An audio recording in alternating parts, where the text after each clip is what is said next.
Hello बच्चों,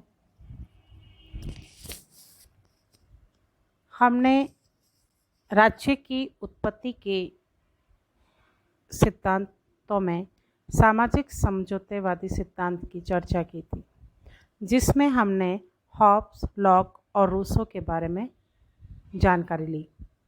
अब हम रूसो का एक और विचार था, वो था सामान्य इच्छा।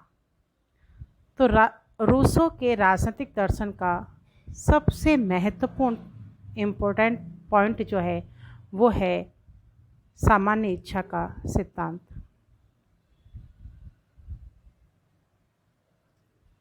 उसके अनुसार व्यक्ति समझौते द्वारा समुदाय के लिए अपनी शक्ति का परित्याग करता है और ऐसे में उसकी जो व्यक्तिगत इच्छा है उसकी जगह एक सामान्य इच्छा, जनरल विल, ले लेती है। तो सामान्य इच्छा की पृष्ठभूमि में रूसो का मानना है कि यथार्थ इच्छा और आदर्श इच्छा में अंतर किया जाता है या अंतर है।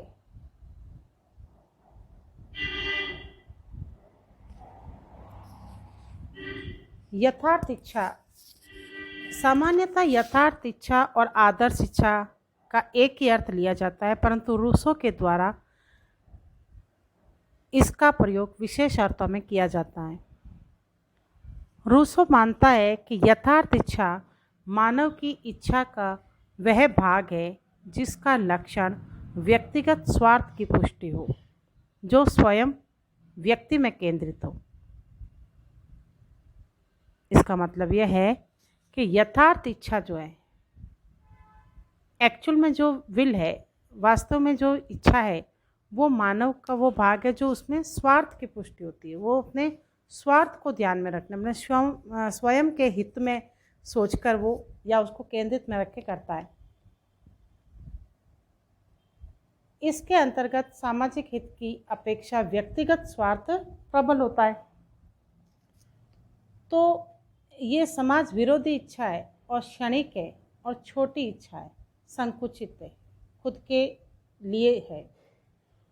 और इसके विपरीत रूसो आदर्श इच्छा की बात करता है। आदर्श इच्छा मानव की वह इच्छा है जिसका लक्ष्य संपूर्ण समाज का कल्याण होता है।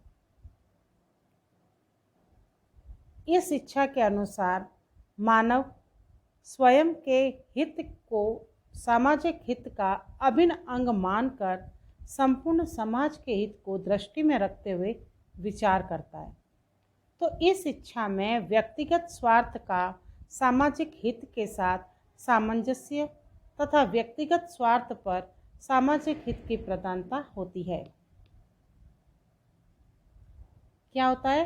इस इच्छा में व्यक्तिगत स्वार्थ का सामाजिक हित के साथ सामंजस्य और व्यक्तिगत स्वार्थ पर सामाजिक हित की प्रधानता, यानी महत्वपूर्ण कौन हो गया?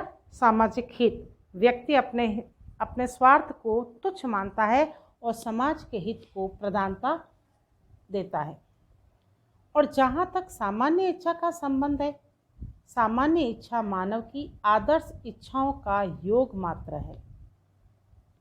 सभी व्यक्ति अगर ऐसे सोचेंगे तो एक सामान्य इच्छा उत्पन्न होगी। सामान्य इच्छा मानव की इच्छा का वह श्रेष्ठ भाग है, संपूर्ण समाज के लिए आवश्यक और हितकर होती है।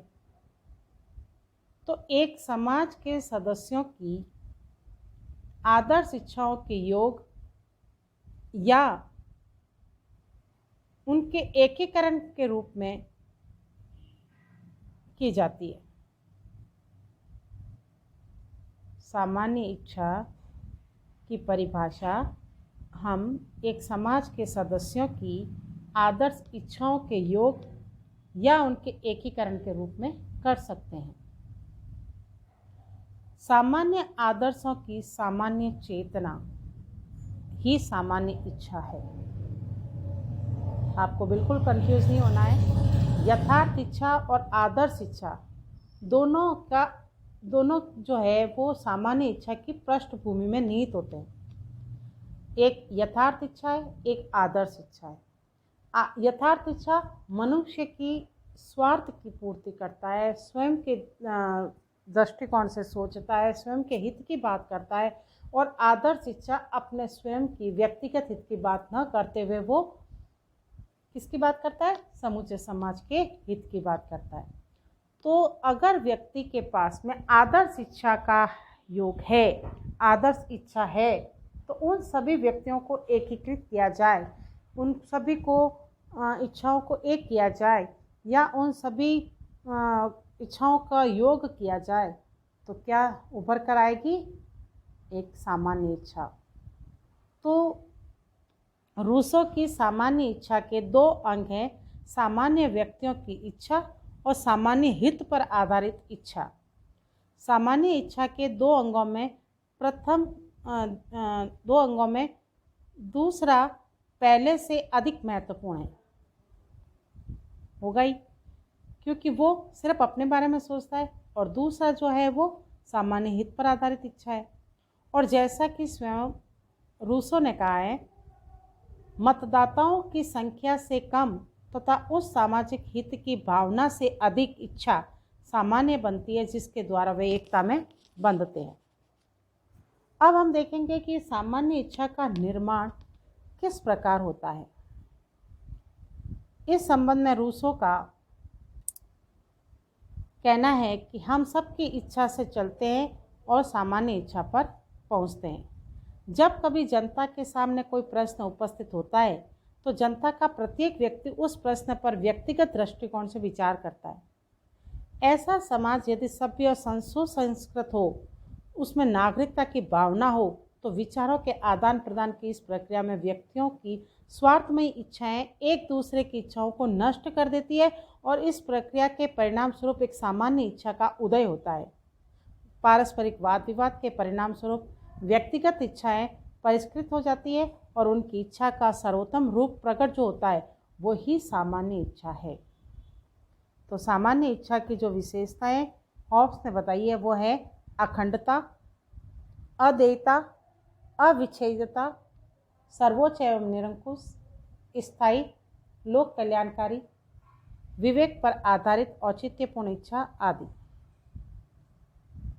तो इस प्रकार हमने देखा कि रूसो ने सामान्य इच्छा की बात कही है, लेकिन ये भी आलोचनाओं से परे नहीं है, इनकी भी आलोचना की गई है।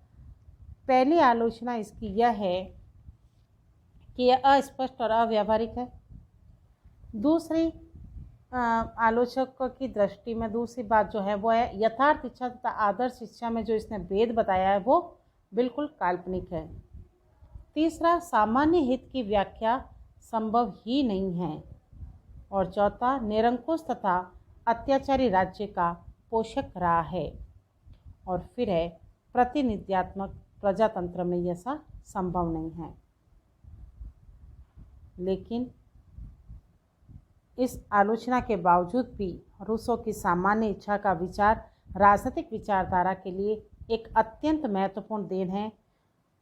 रूसो का सामान्य इच्छा का विचार प्रजातंत्र का प्रतिष्ठापरक पक है। उसने यह विश्वास दिलाया कि सत्ता का आधार जन स्वीकृति होती है, जनता की इच्छा होती है, और सामान्य इच्छा का सिद्धांत राष्ट्रवाद का भी प्रेरक सिद्धांत भी है। यह सिद्धांत व्यक्ति तथा समाज दोनों के हित को प्रधानता देता है, और इस सत्य का भी प्रतिपादन करता है कि राज्य एक स्वाभाविक और अनिवार्य संस्था और राज्य की सामान्य इच्छा को क्रियात्मक रूप देने का साधन है। सामान्य इच्छा की कल्पना रूसो के राजनीतिक सिद्धांत का एक केंद्रीय विचार ही नहीं है। यह सिद्धांत राजनीतिक शास्त्र के लिए भी उसकी एक अत्यंत मौलिक, अत्यंत रुचिकर और तथा ऐतिहासिक दृष्टि से अत्यंत महत्वपूर्ण देन है। तो इस प्रकार हमने देखा हॉब्स, लॉक, रूसो तीनों का तुलनात्मक अध्ययन, किस तरीके से इन्होंने सामाजिक समझौतेवादी विचार रखे। और वाहन का ये कथन भी सही है कि रूसो का प्रभु सत्ताधारी हॉब्स का शीश भी लेवियथन है। यानी जिस रूसो ने जो बात सामान्य इच्छा के रूप में कही है वही बात हॉब्स ने लेवियथन में बात कही है। यानी कि दोनों ही संप्रभुता की शक्ति जो है वो एक सामान्य इच्छा को देता है तो दूसरा एक निरंकुश है। बाकी उसकी अदेयता, अखंडता वगैरह जो भी विशेषताएं बताई है हमने आपको, वो सारी विशेषताएं भी हॉब्स के लेवियथन की रही है। Thank you.